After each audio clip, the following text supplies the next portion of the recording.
Welcome to Sunday Worship Service with our pastor, Pastor Kim Lantada.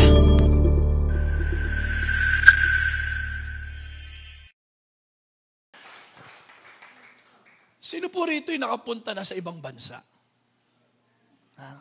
Sa ibang bansa. Ayan, ako.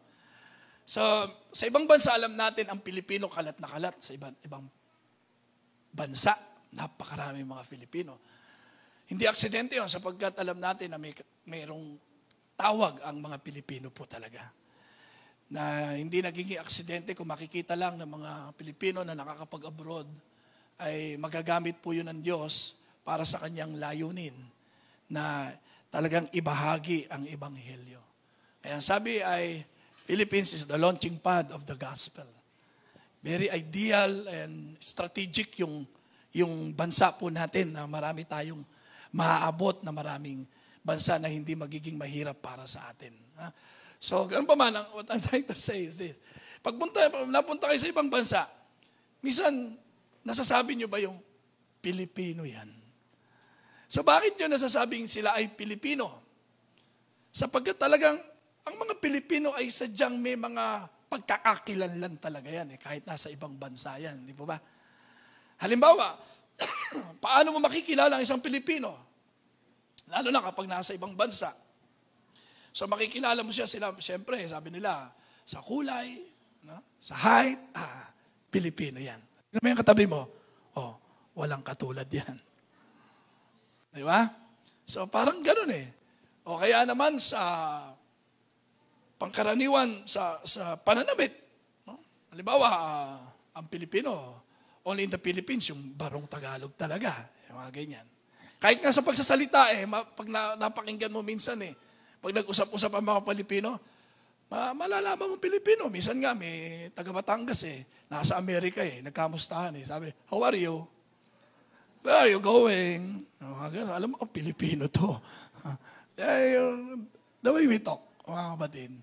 Tapos yung mga kaugalian natin, mga kapatid, siyempre, pangkaraniwan sa atin, pag kumakain tayo, pakamay mga ganyan, So, mga Amerikano, hindi alam yan mga Koreano, hindi alam yan So, nung tinuruan natin sila, tuwan-tuwa naman sila, only in the Philippines. O kaya naman, mga ugali natin paggalang. Yung nagmamano tayo bilang respeto sa mga nakatatanda sa atin. O kaya naman yung pagsagot natin ng po at opo. Sa mga Pilipino yan Family-oriented tayo, mga kapatid. Ang matindi yung sa mga pagkain, naalala nyo pa ganyan, kahit sa atin dito, di ba? Yung bawal kainin yung natitirang isa, yung mga ganun. Bawal, walang kakain yan. Kahit hindi nag-uusap-usap, talagang bawal parang ganun, di ba? Kunyari, 8 piraso yan, may matitira at may matitirang isa So, minsan tinatanong ng mga ng mga Amerikano, ba't daw nagtitira tayo? So, minsan, nagulat nga sila masyado raw tayong malinis pala. Pero yun kasi bago natin kainin yung pandesal, hinuhugasan muna natin sa kape. Kaya lang, nung ininom natin yung kape, na. So, ganun po sa mga Pilipino. Talagang makikilala at makikilala natin sila. Kahit sa panig ng mundo. Pinoy ay Pinoy. So, be proud to be a Pinoy. Amen? May kantang ganyan Pinoy ako, Pinoy tayo. Huwag kang mahihiya. Kayo may sabi niyan, Galit sa akin. Hindi, biro lang. So, ang tanong ko ngayon, ang Kristiyano kaya? Di ba, meron ka rin na-encounter na gano'n? Christian ka, no? Di ba? Tapos pag nalaman Kristiyano, parang matagal na kayo magkakilala So, bakit mo nasasabing gano'n? Ano ba talaga ang description o pagkakakilanlan natin sa pagiging isang Kristiyano? Saan siya dapat makilala talaga? Sa pananalita ba? Sa pananamit ba? Diyan ba natin masasabi dahil naka-t-shirt ng Christian at may verses sa sasakyan? At meron pa yung symbolism ng Christianity, yung fish. Ha? Kasi na naging senyasa ng mga Kristiyano, no? Kasi grabe yung mga persecution talaga sa kanila eh. So nalalaman nila na sila magkakapatid sa Panginoon through that symbol. So paano ba natin masasabi talaga na we are Christians, mga kapatid? Saan tayo dapat nakikilala? So alam nyo ba na ang isa sa masasabi natin pagkakakilalan talaga ng isang Kristiyano ay pagdating sa pamumuhay. Amen? Pagdating sa pamumuhay, anong klaseng pamumuhay? Of course, Christianity is a lifestyle. But what kind of lifestyle? Siyempre, yung tinatawag siguro natin, medyo hindi natin masyadong binibigyan ng pansin.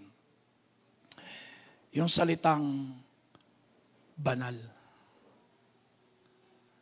O yung kabanalan.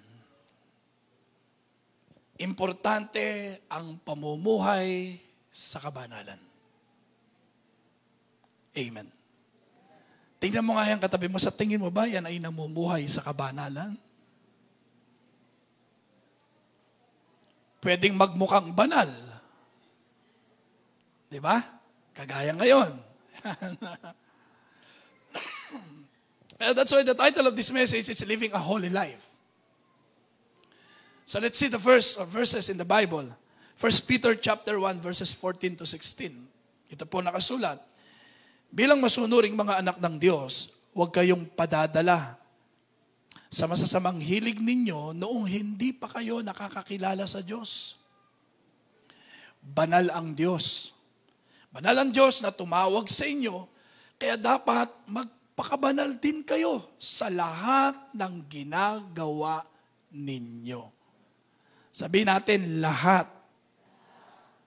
Sapagkat sinasabi ng Diyos sa kasulatan, magpakabanal kayo dahil banal ako.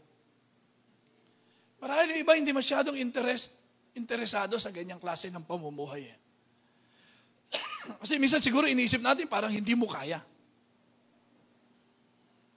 O minsan nakikita mo sa iba na parang ayaw mo ng klaseng ganong pamumuhay. Kaya nasasabi sa kanila, napakabanal mo naman. Ayan. Ay si banal yan eh. Ayan. Parang ano ba lumalaro sa isip natin kung bakit parang hindi pangkaraniwan sa iyo. Samantalang dapat ang pamumuhay sa kabanalan ay number 1 sa ating pamumuhay. Kailangan yan sa buhay natin, yung mamuhay sa kabanalan. So what do we mean by holiness? Ano ba ibig sabihin ng kabanalan? Holiness means to be completely separate and sinless. Kaya yung basic meaning of that is being set apart. Ibig sabihin, ikaw yung ibinukod o yung maging bukod. Hiwalay. Hindi hiwalay sa asawa. Hindi na ibig sabihin. Yung maihiwalay. So, anong ibig sabihin yan, mga kapatid? Kasi sa totoo lang ganito nang tanggapin mo si Jesus sa buhay mo, siyempre, nagsisi ka sa kasalanan. Hindi mo naman pwedeng tanggapin si Jesus bilang iyong Panginoon at tagapagligtas kung hindi ka magsisisi sa kasalanan, sapagkat ang isang dahilan kung bakit naparito si Jesus para sa iyo ay para tubusin ka sa kasalanan.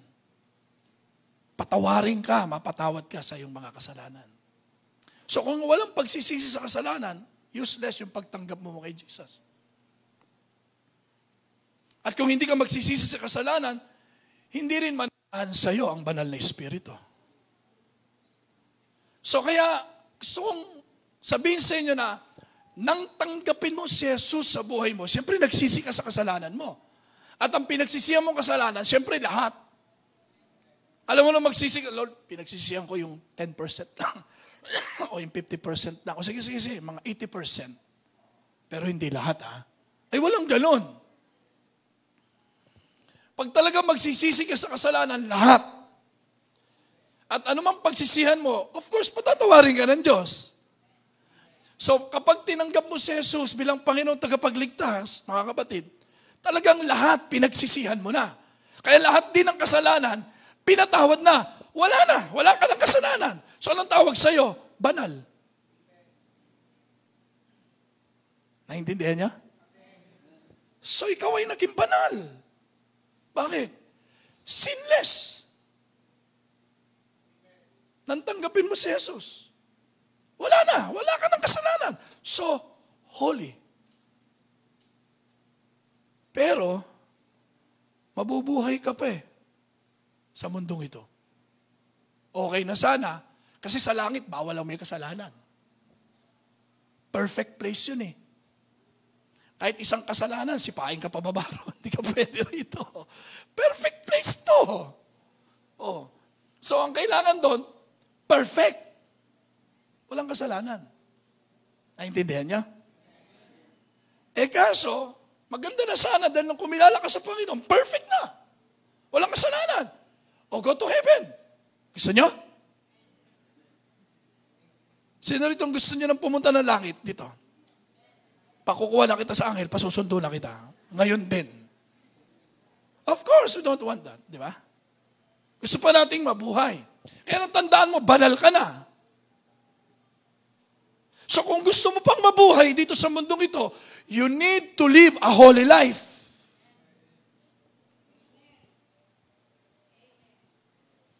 Amen?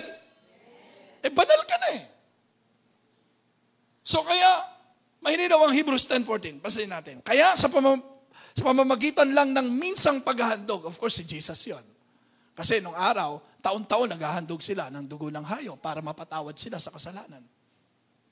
Pero yung si Jesus na ang inihandog, once lang yon. Tapos ginawa niyang ganap magpakailanman. Ang mga pinabanal niya. Ayun. So kaya nung inihandog si Jesus, tapos tinanggap mo sa buhay mo yon, pinabanal ka na ng Diyos. Forever yon. Amen. Kaya dapat, from there, from being holy, you need to live a holy life. So sa pagiging Kristiyano, alam natin, isang pamumuhay yan. Pamumuhay sa kabanalan. Pag sumusunod ka sa Panginoon, ibig sabihin, siyempre pag tumanggap ka sa Panginoon, ang kasunod yan, pagsunod sa Panginoon. Amen. So you need to follow Jesus as your Lord and Savior. So you need to accept Him as your Savior for you to go to heaven. And you need to accept Him as your Lord for you to follow Him. So pag sumunod ka kay Jesus, si Jesus, walang kasalanan yan. Hindi kailanman nagkasala ang Panginoon. Tinaglay niya ang kasalanan natin. Pero nung namumuhay si Jesus, kahit kailan, hindi nagkasala si Jesus. That's why when we follow Jesus, we are living a holy life. Are you following? So, ang pagsunod kay Jesus ay pamumuhay sa kabanalan yan. So, ang kabanalan ay resulta pala yan ng tamang relasyon sa Diyos. Ang tamang relasyon sa Diyos ay nagsisimula sa pagtanggap kay Jesus bilang Panginoon at tagapagligtas. Kaya sa John 1:12, ang sino man tumanggap kay Jesus ay binigyan ng karapatang maging anak ng Diyos. So, nagkaroon ka ng relasyon ngayon sa Diyos. Ang Diyos ay iyong Ama at ikaw ay anak ng Diyos. So, dahil tinanggap mo si Jesus, naging anak ka ng Diyos, ang resulta nun, kabanalan. So ang tamang relasyon sa Diyos o ang kabanalan ay resulta ng tamang relasyon sa Diyos. Kaya kapag sumusunod ka sa Diyos, tama yon. Nagbubunga yan ng ano? Kabanalan. Holy life. So now, why do we need to be holy? Ano ba mga dahilan talaga kung bakit? Siyempre, banal ka eh. Nilinis na ang lahat ng karumihan, pinatawad ang lahat ng kasalanan. Wala nang kasalanan. Wala nang karumihan yun. Sapat ang banal na dugo. Kung yung dugo ng hayop, kung yung dugo ng hayop ay nagagawang makapaglinis ng kanilang kasalanan noon, how much more the blood of Jesus? Talagang totally cleansed. Holy. Sinless. Eh, siyempre, kaya lang, mabubuhay ka sa mundong ito na may kasalanan. Romans chapter 5, verse 12. Ang kasalanan ay pumasok sa sanlibutan. Narito na ang kasalanan. In perfection, in perfect world. Eh, ikaw perfect. Holy. Kaya ang sabi, mabubuhay ka sa imperfect world. That's why you need to live a holy life. Bakit? Number one, because it is the character of God that we have to imitate. Ang isang masasabi nating pinaka sa lahat sa Diyos ay ang kanyang kabanalan. Kaya sabi ng verse 15, banal ang Diyos na tumawag sa inyo. Ulitin ko, sabihin nga po natin, banal ang Diyos. Kaya dapat magpakabanal din kayo sa lahat ng ginagawa ninyo. Dahil ang Diyos ay banal. Eh ano ba ibig sabihin ng kabanalan ng Diyos? Ito lang ibig po sabihin niyan. Ang Diyos ay walang katulad. Walang kaparis. Pinakahigit sa lahat, nakatataas sa lahat. Ayan. Ganap. Perfect. That's why there is only one God. Kaya isa lang ang Diyos. Yun ang ibig sabihin ng kabanalan ng Diyos. Wala siyang kagaya, wala siyang katulad, higit sa lahat, iba sa lahat. Walang kapantay. Nakuha niyo yan, mga kapatid? At nais ng Diyos, dahil siya'y banal, gusto rin niya na tayo bilang kanyang mga anak ay mamuhay din sa kabanalan. Parang puno ng mangga, bunga mangga. Parang isda ng anak, isda.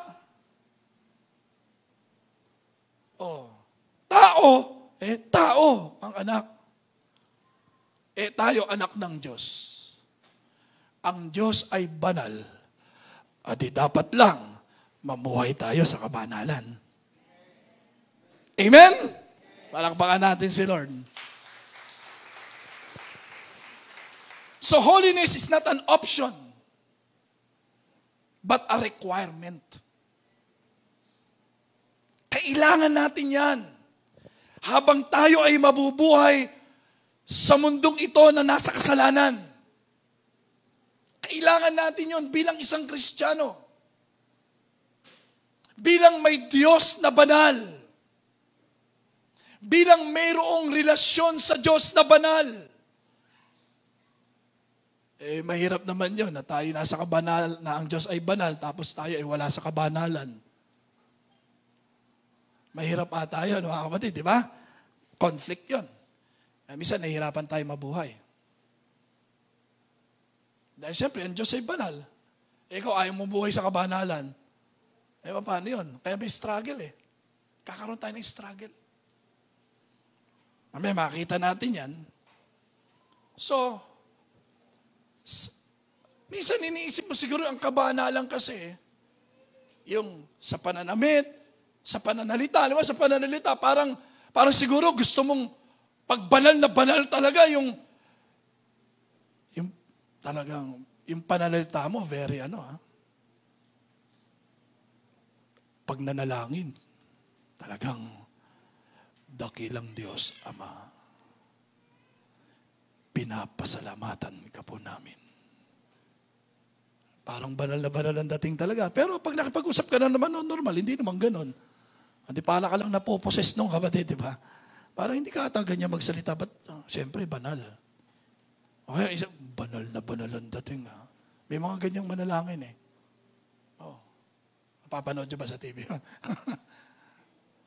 Talagang pagkatayo-tayo pa lang, talagang tayo pong lahat ay manalangin. Pero sa normal life, di naman ganun. Siguro kasi yun ang iniisip natin. Hindi ganun. Ang ibig sabihin ng pamumuhay sa kabanalan, na sinasabing being set apart, yung tayo ay inihiwalay na sa kasalanan. Hindi na tayo dapat nasa kasalanan. Hindi na tayo dapat namumuhay sa kasalanan. Inihiwalay na tayo ng Diyos doon. Kaya pinatawad na tayo. Huwag ka nang mabuhay. Natandaan yung prostitute woman? Ano sabi ng Panginoong sa Kristo? Hindi rin kita husgahan. Pero sin no more. Naging sinful life ka eh. Pero huwag ka na magkasala. Tinatanggihan ka ng mga tao, tinanggap kita. Pero huwag ka na magkasala.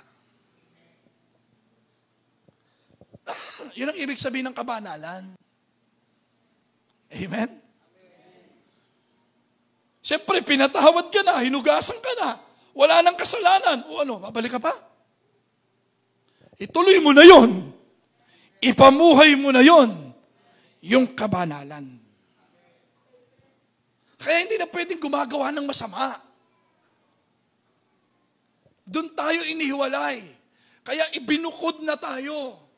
Ang sanlibutan nasa kasalanan, pero tayo ibinukod tayo, tandaan mo, ikaw ay sa Diyos na. At dahil ikaw ay nasa Diyos na, ang Diyos ay banal. So mamuhay ka sa kabanalan, kapatid. Kaya sinabihan ng Diyos ang mga Israelites noon na maging banal. In the book of Leviticus, dito natin makikita yung mga batas na ibinigay ng Diyos, diyan nagsimula. In the book of Leviticus, para makapamuhay sila at na kakaiba sa mga kasama nila noon. Upang sa ganon, malaman nila kung sino ang sa Diyos at hindi sa Diyos. Nakuha niya? Na sila ay pag-aari na ng Diyos. Sila ay sa Diyos na, kaya maging banal kayo.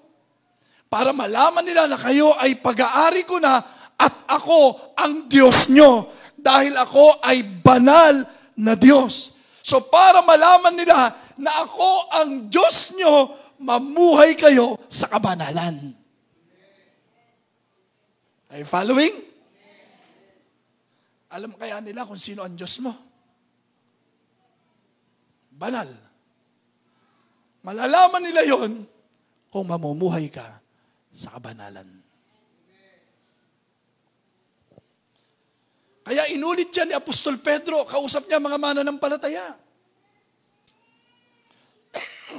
So bilang mga mananampalataya, dapat na tayo ay maging bukod. Hindi pwedeng nasa kasalanan. Hindi pwedeng may kasamang kasalanan. Hindi pwedeng mixed.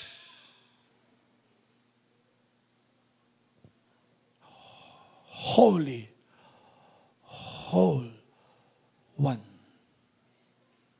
Isang pamumuhay lang. Amen? So tayo ay ibinukod sa mundo. Kaya kinakailangan nating ipamuhay ang isang katotohanan, isang realidad sa pang-araw-araw nating pamumuhay na dapat nating ipamuhay kabanalan. Ibig sabihin, hindi na namumuhay sa kasalanan. Hindi na gumagawa sa kasalanan. Ibinukod na tayo doon. Hindi na tayo kasama ron. Hindi na tayo makasalanan. nagkakasala, pero may kapatawaran. Kaya ang tunay na anak ng Diyos, in 1 John chapter 3 verse 3, ang tunay na tinanggap ng Diyos bilang kanyang anak ay hindi na nagpapatuloy sa kasalanan. Hindi sinabi ron, hindi na nagkakasala. No. Gagawin mo sinungaling ang Diyos. Pero hindi na nagpapatuloy sa kasalanan. Amen? At ang isang katotohanan, ang tunay na anak ng Diyos, ang totoong tumanggap sa Panginoon, hindi ka na masaya sa kasalanan. Hindi ka na natutuwa dyan. Kaya merong struggle, guilty feeling, nalulungkot ka. Nagigilty ka kapag nakagawa ka ng kasalanan. Kung totoong anak ng Diyos. Eh, siyempre, tandaan mo nung una, di ba? Hindi ka pa anak ng Diyos, tuwan-tuwa ka pa sa kasalanan eh. Masayang-masaya ka, kahit nakakaargabyado ka ng tao. Okay lang sa'yo. Eh bakit? Hindi ka anak ng Diyos eh. Amen. So dyan mo makikita ngayon sa buhay mo kung totoo kang tumanggap sa Panginoon. Hindi mo na ikinatutuwa ang kasalanan. Bakit? Hindi ka na para doon.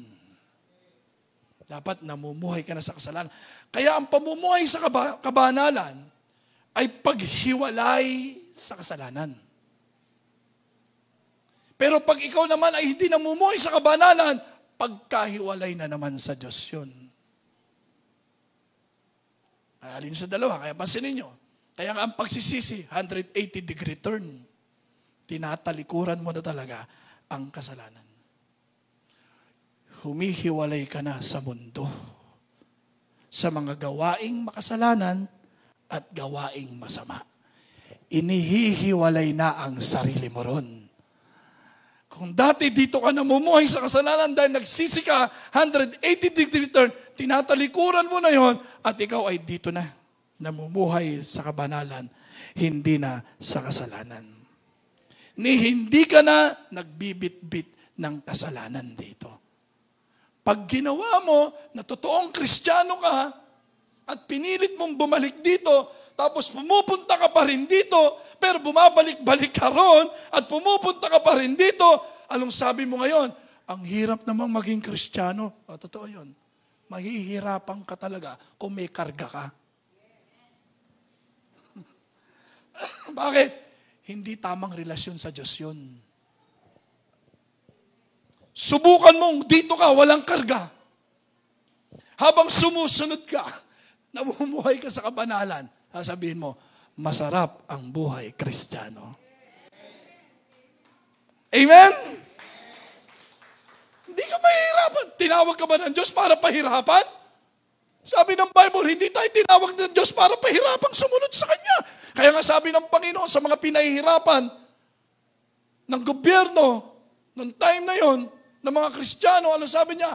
Lumapit kayo sa akin, kayong mga napapagalat na bibigatan sa buhay. Alam niyo yung context nun? Pinahihirapan sila ng gobyerno sa pagsunod. Naalipin sila. Kaya sabi ng Panginoon, lumapit kayo sa akin, magaangan ang aking pamatok. At kayo'y makakasumpong ng kapayapaan. Ano ba yung pamatok? Para McDonald's, dalawa yun. Dalawa. Dito ka sa isa, dito ako sa kabila. You follow me. And you will have peace. Hindi ka para pahirapan. May katuwang ka. Kaya kung mamumuhay ka talaga sa kabanalang kapatid, hindi mahirap yan.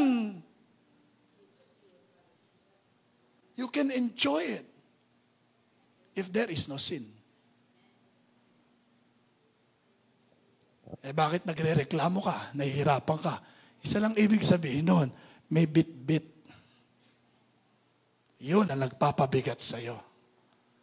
Kaya sabi ng Bible, Psalms 32 verse 1, blessed are those who are forgiven. Masaya ang taong pinatawad na sa kanilang kasalanan. Amen? Palakpakan natin si Lord. Hallelujah. Hindi sinabi doon, malungkot pa rin. Hindi. Mahirap pa rin. Hindi. Ang sabi po ron, mas Yeah. Ang taong pinatawad na sa kanilang kasalanan.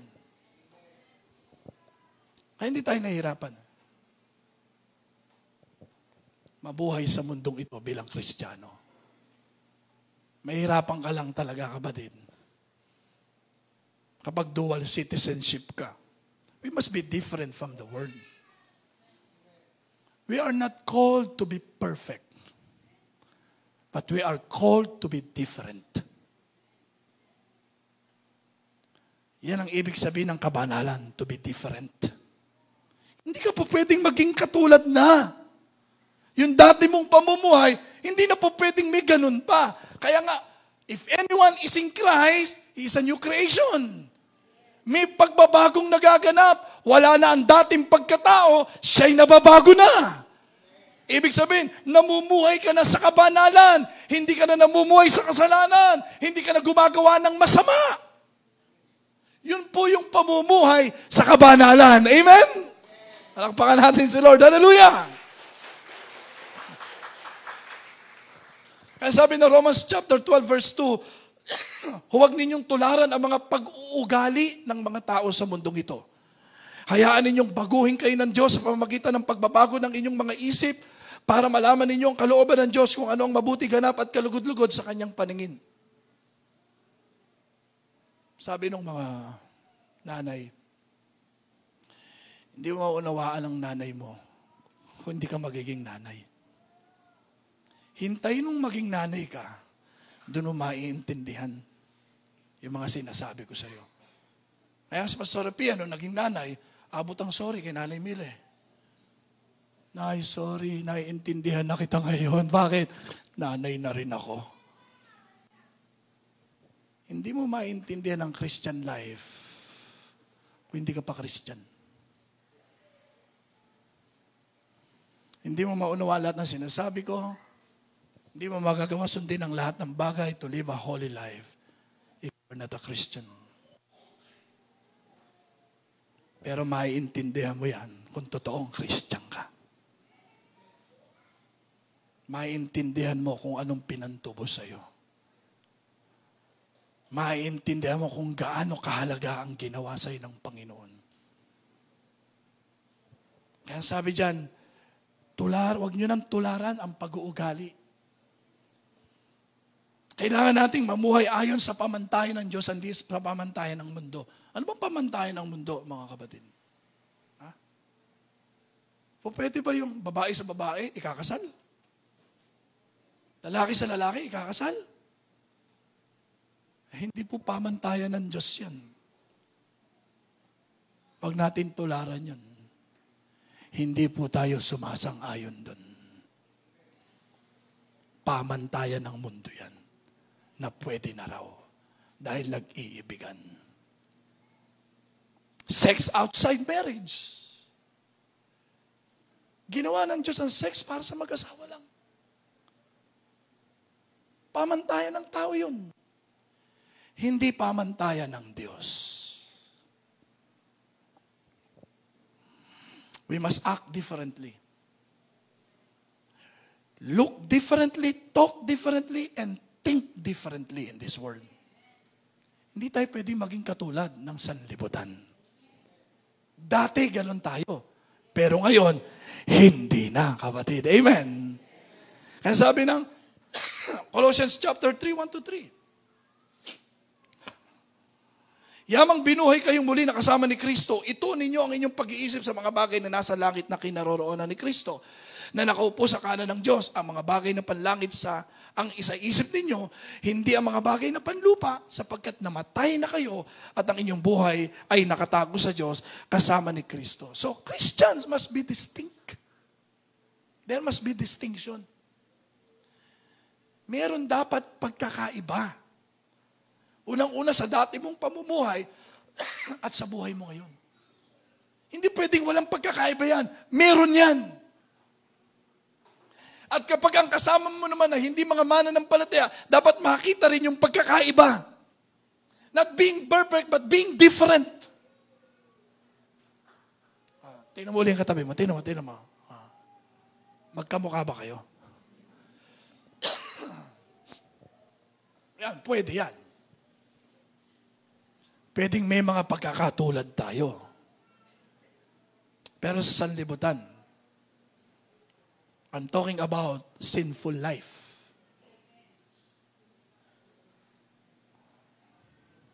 Hindi po pwedeng magkaparehas kayong gumagawa ng kasalanan.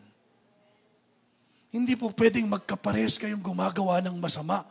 Christian ka, hindi Christian yun. Tapos parehas kayong nasa kasalanan. Nasaan ang distinction? Wala. Kaya sabi ng 1 Thessalonians 4:7, tinawag tayo ng Diyos para mamuhay sa kabanalan, hindi sa kahalayan. Amen. Okay lang sumuway. Okay lang hindi sumunod. Bakit? At di walang blessing, walang blessing. Sana nga kung ganun lang. Kaya huwag ka magtaka kung bakit meron ako nito, kung bakit wala ka, kung bakit meron siya, kung bakit wala ka. Hindi lang ganun din yun. At kung ganun pala may kanya-kanya tayong kagustuhan Maaring sa'yo yan, gusto mo yan. Ako, ayaw ko naman yan Kaya sumunod ka para makuha mo yan dahil gusto mo yan. Ako, ayaw ko naman yan. At hindi pwedeng hindi ako sumunod sa Diyos dahil hindi ko naman gusto yan Are you following? Kaya lang, hindi ganun yun Dapat katakutan mo rin ang sumuway. Bakit? May consequence May kaparusahan din ang pagsuway, mga kapatid. Pinarurusahan ng Diyos ang mga iniibig niya. Pinapalo ng Diyos ang kanyang mga minamahal bilang mga magulang. Pag alam nating sumusuway yung mga anak natin at alam nating dapat ginagawa niya dahil makabubuti, pero sumusuway, anong ginagawa natin? Pinagagalitan natin. Pinapalo natin. The same thing with God.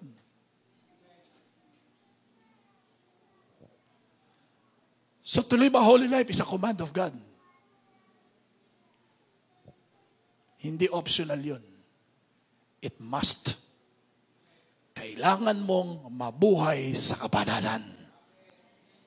Ang sabi ng 1 Peter 1:14, bilang masunuring mga anak ng Diyos. Dapat pala ang anak ng Diyos masunurin. Amen. Ang mga anak ng Diyos dapat masunurin sa Diyos. Dahil kung kilala mo lang ang Diyos, kung meron tayong tamang relasyon sa Diyos, mapagkakatiwalaan talaga ang Diyos. Sapagkat ang Diyos ay mabuti, walang masama sa Diyos, walang kasalanan sa Diyos, walang kapahamakan sa Diyos. Saan ka pa? May daang matuwid sa akala ng tao ay tama, subalit ang dulo niya na yan, kapahamakan. Pero anumang sa Diyos, walang kapahamakan. So kung naiintindihan mo lang ang tamang relasyon sa Diyos, hindi ka aalis sa Diyos. Susundin at susundin mo ang Diyos. Ganun ang mga anak ng Diyos. So bilang masunuring mga anak ng Diyos, huwag kayong padadala sa masasamang hilig ninyo noong hindi pa kayo nakakakilala sa Diyos. So ang pamumuhay sa kabanalan ay utos ng Diyos. Sabi mo sa katabi mo, huwag kang susuway. Ibig sabihin, pag ikaw ay sumuway sa pamumuhay sa kabanalan, isa lang ibig sabihin nun, bumalik ka na naman sa kasalanan. Gumagawa ka na naman ng masama.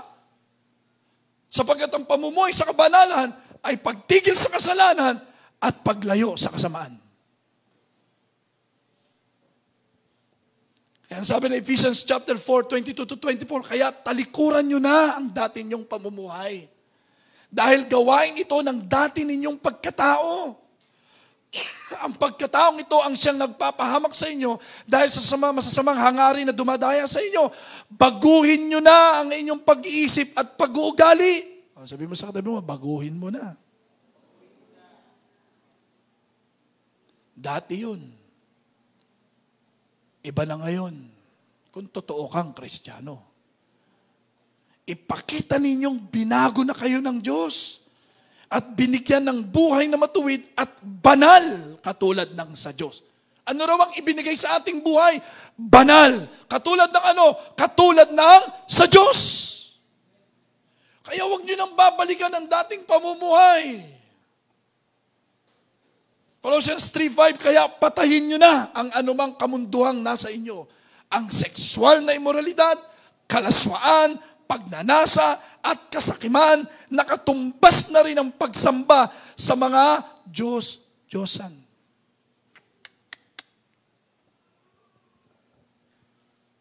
Kailangan mo yan. Kung gusto mo talagang maranasan ang Diyos sa buhay mo, mabuhay ka sa kabanalan.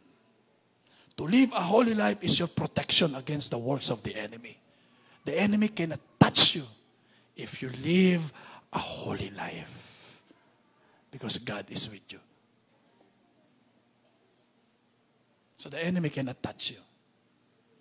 Hindi niya kayang gawin ang plano niya para magnakaw, magwasak at pumatay. He cannot do that because you live a holy life. He is not holy. Yan ang hindi magagawa ni Satanas. Ang mabuhay sa kabanalan. Sapagkat ang pamumuhay sa kabanalan ay pagsunod sa pamantayan ng Diyos. Kaya nga siya nagrebelde sa langit, ayaw niyang sumunod sa Diyos. At yan ang hindi niya magagawa. Gusto mong iwasan ka ng kaaway? Live a holy life. Hebrews 12:14, pagsikapan ninyong mamuhay ng may mabuting relasyon sa lahat ng tao at magpakabanal kayo. Sapagkat kung hindi banal ang pamumuhay nyo, hindi nyo makikita ang Panginoon. Marami tayong mababasa sa Biblia, mga kapatid, kung paanong pinahahalagahan ng mga Kristiyano ang pamumuhay sa kabanalan. Kaya lang nakakalungkot, parang maraming Kristiyano ata ngayon, parang minamaliit ang pamumuhay sa kabanalan. Parang sa kanila okay ang magkasala. Okay lang ang gumawa ng masama. Pag mainit ang ulo ko, makapagsalita ng masama, okay lang makapagsalita ng mga pananakit o nakakasakit na pananalita.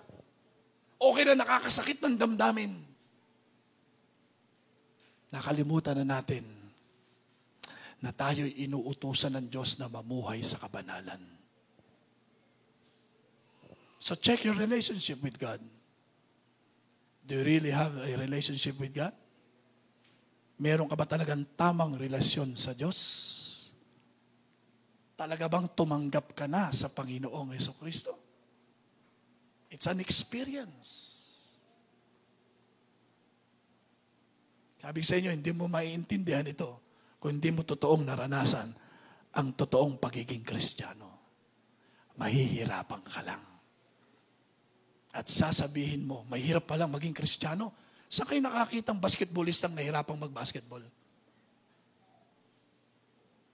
Tuwan-tuwa yun pag nakakalaro. Kahit pagpawisan, kahit anong hirap niyan. Ako, basketballista ako. Tennis player ako. Nagbabike ako. Kahit anong hirap magbike, tuwan-tuwa kami ni Michael. Sabi ng mga weightlifter, no pain, no gain. Pero mahihirap yun. Bakit? Mga bikers yan Basketballista yan Mga tennis player yan Tapos sasabi mo, Christian, ang hirap maging Christian? You're not a Christian. You ask yourself. You better ask it. Am I a Christian? Check out your relationship with your family. Dapat namumuhay na tayo sa kabanalan, mga mag-asawa. Mamuhay sa kabanalan. Kamusta ang relasyon natin sa mga magulang natin? Kamusta ang relasyon sa mga anak natin? Alam nilang Christian tayo.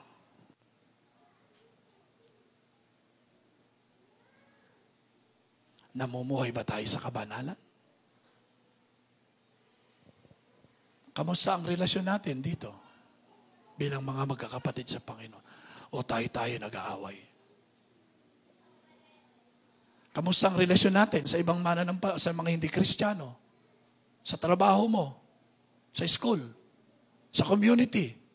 Kilala ka bang Kristiyano sa community? Masasabi ba ng mga komunidad sa iyo, Kristiyano yan, mabait yan, matulungin yan. O nasasabihan ka, Kristiyano raw yan, Kristiyano pa naman. That's why we need to live a holy life. Hello? Dapat ikaw ang pinakamabait sa trabaho mo. Bakit? Christian ka eh. Tapos ikaw pa pinakamasungit. Ikaw pa hindi mahiraman. Ikaw pa hindi malapitan. Tapos alam ng madla, Christian ka.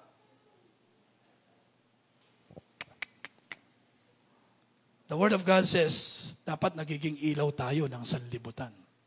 Dapat nagbibigay liwanag tayo in Matthew chapter 5 verses 14 to 15. Walang liwanag na hindi nakikita. Dapat makita yan. Basahin natin. Kayo ay nagsisilbing ilaw sa mundo at ito ay makikita nga tulad ng lunsod na itinayo sa ibabaw ng isang burol na hindi maitago. Walang taong nagsindi ng ilaw at pagkatapos ay tatakpan ng takalan. Sa halip, inilalagay ang ilaw sa patungan upang magbigay liwanag sa lahat ng nasa bahay. Dapat tayo nagbibigay ng liwanag sa kanila eh. Hindi nadidiliman. You cannot see God. Ano ibig sabihin na hindi mo makikita ang Diyos? Hindi mo mararanasan ang Diyos. Kapag hindi tayo namumuhay sa kabanalan. Gusto mong maranasan ang Diyos sa buhay mo, sa pamilya mo, sa trabaho mo, mamuhay ka sa kabanalan. And you will experience God. You will see God. Kaya yung pangatlo, why do we need to live a holy life? Because it is the call of God to have distinction in this world. Kailangan talaga naiiba tayo. Kailangan talaga may pagkakaiba. Dapat nakikita ang kaibahan, mga kapatid, ng pagiging Kristiyano mo. What for? Being a Christian in this world. Kung hindi makikita yung pagiging Christian natin. At yung pagiging Christian, ano yun? To live a holy life. Yung kasalanan yan. I hate sin. Pag masama yan. Hindi pa pwede sa amin yan. Dapat makita yun. Sabi ko sa mga anak ko sa school, ba sa school, Christian ka? Opo, good. Yung anak ko nasa trabaho, na dalawa, alam ba nila na Christian kayo? Opo, good. Hindi pwedeng hindi nila alam. Dapat alam nila. Para alam mo rin na alam nila. Hindi po pwedeng, Pastor, pag-pray niyo po ako, abroad ako, 2 taon. O sige, ingatan mo pagiging Christian mo. Opo, ingatan ko po. After 2 years, bumalik. O, kamusta? Iningatan mo ba pagiging Christian mo? Opo, ingat na ingat po ako. Wala nga pong nakaalam eh. Ganun ba ang pag-iingat? Dapat alam nila yan. Para alam mo rin na alam nila. Para hindi ka nagtatago ng kasalanan. Total, hindi naman nila alam na Christian ako eh. Kung alam nila na Christian ka, you need to live a holy life. 1 Peter chapter 2 verse 12, sa lahat ng oras, sabi natin, lahat ng oras.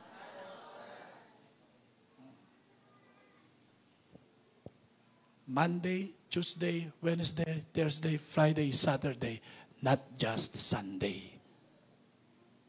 Sa lahat ng oras, ipakita nyo sa mga taong hindi kumikilala sa Diyos ang matuwid ninyong pamumuhay. Ano yung matuwid na pamumuhay? Righteous living. Ano yung righteous living? Holy life.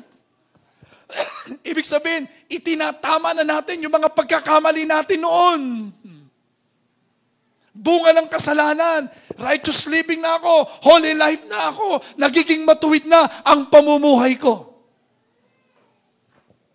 At ang sabi rito, kahit pinaparatangan nila kayo ngayon ng masama, sa bandang huli ay makikita nila ang mga kabutihang ginagawa ninyo at luluwalhatian nila ang Diyos sa araw ng pagdating niya.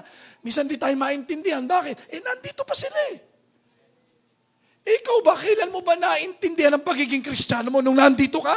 Hindi, ayaw mo nga eh. Di ba tinatanggihan mo yung nagsishare sa'yo? Dahil hindi mo naintindihan yun. Pero kailan mo naintindihan? Nung nandito ka na. Sabi ko nung araw, pambira, sagwa pala ng paninigarilyo. Yabang ko nung araw nung naninigarilyo ako. Akala ko rito, okay lang to. Bisyo, suga, lahat, okay lang to. Bakit? Lalaki! Okay lang nanloloko ng mga babae. Pero si Pia, hindi ko niloko yan ha. The only woman na hindi ko niloko. Totoo. Lahat niloko ko eh. Aaminin ko yun. Lahat. Si Pia lang ang hindi. Kaya nga siya pinakasalan ko eh. Amen? Yung iba hindi ko pinakasalan. Baka manood yung mga yon. Talaga nung alam nila, niloko ko lang sila. Kaya hindi sila napakasalan ko, di ba? Hindi natin alam eh. Pero nung nandito na, sabi ko, pwede palang walang bisyo, pambira. Ilang taon ako niloko ni Satanas. Ngayon naiintindihan ko na ang pamumuhay sa kabanalan. Hindi pala naman kailangan yung mga yun. Sabi mo sa katabi mo, pwedeng wala nun. Hindi tayo ginawa ng Diyos na may sigarilyo. Hindi. Hindi tayo ginawa ng Diyos na may bisyo. Hindi. Ginawa tayo ng Diyos banal. Walang kasalanan. Nagkasala lang ang tao. Nagtaglay ng kasalanan. Kaya muling inalis, tinaglay naman ng Panginoong Hesukristo. Amen? Ano sabi dyan? Ipakita nyo. Ipakita mo sa pamilya mo. Pakita mo yan sa asawa mo. Na ikaw ay Kristiyano na. Namumuhay ka na sa kabanalan. Pakita mo yan sa anak mo. Pakita mo sa magulang mo.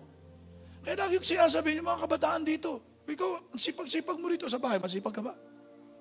Dito, nagmamano ka sa akin. Sa mga magulang mo, ginagawa mo ba yan? Huwag dito lang ha. Kahit saan ka naroon.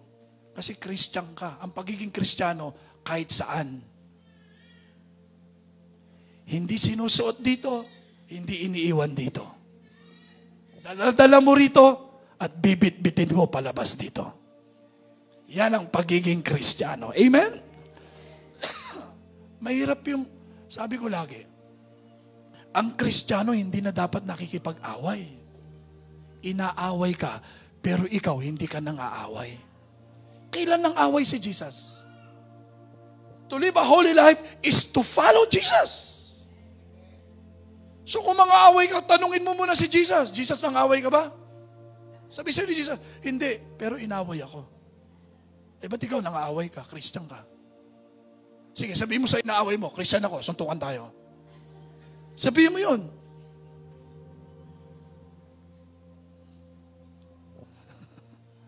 Naintindihan niya?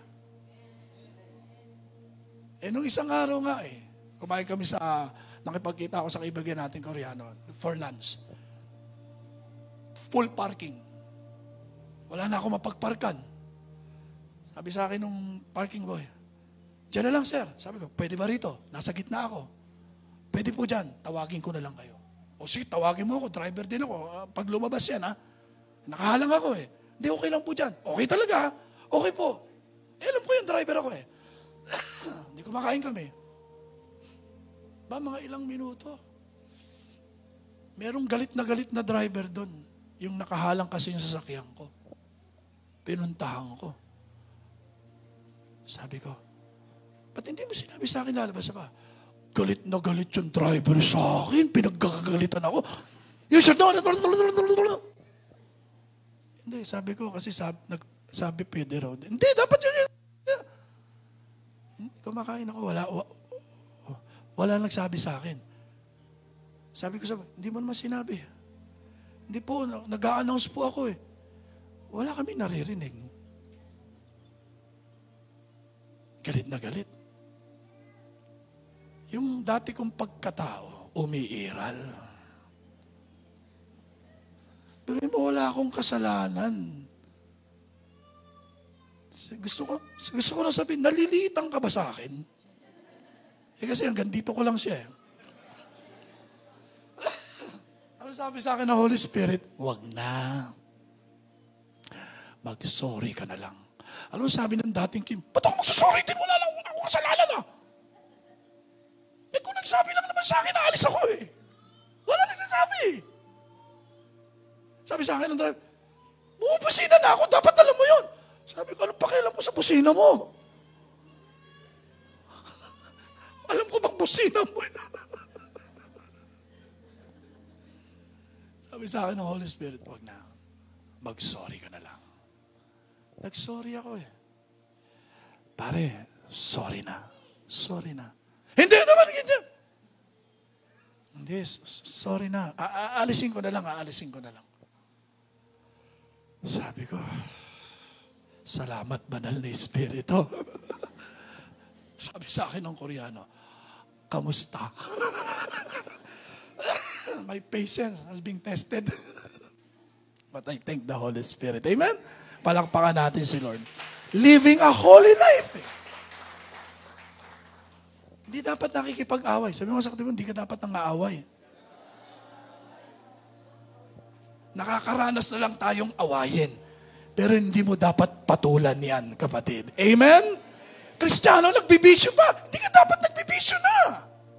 Itigil mo na yan. Kasinungalingan yan. Panlilin lang yan, mga kapatid. For how many years I've been there.